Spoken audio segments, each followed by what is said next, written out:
ஏழைகள் வயிற்றிலே தான் இறைவனை காண முடியும் சொன்னா, ஏழை சிரிப்பில் தான் இறைவனை காண முடிகிற கொள்கையை உடையவன். நீங்க பக்தர்களை நசுக்கி கடவுளுக்கு போய் ₹1,00,000 மாலை போட்டு புண்ணியம் இல்ல. அண்ணாமலைக்கு அரோகரான்னு இவ்வளவு பெரிய மாலையை வாங்கி போட்டுவிட்டு ஐயா ஏதாவது போடுங்க நச்சி போ நாயேன்னு சொன்னா பிரயோஜனம் இல்லை. அண்ணாமலையானே அடிச்சு விரட்டுவான் உன்னை. நீ அண்ணாமலையாருக்கு ஒரே ஒரு பூ அள்ளி போடுற சாமி ஏத்துக்குவாரு.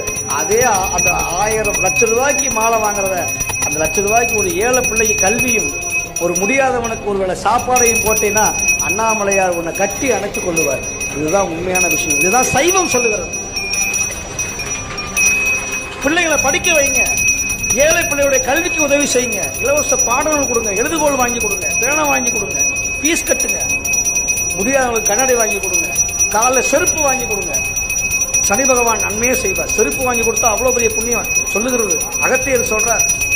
ஒரு சொல்லுவாங்க அந்த காலத்தில், செருப்பு காணா போட்டா அவருடைய பீடை போச்சுதா அப்படிமா. செருப்பு வாங்கி கொடுத்தா பீடையே வராது.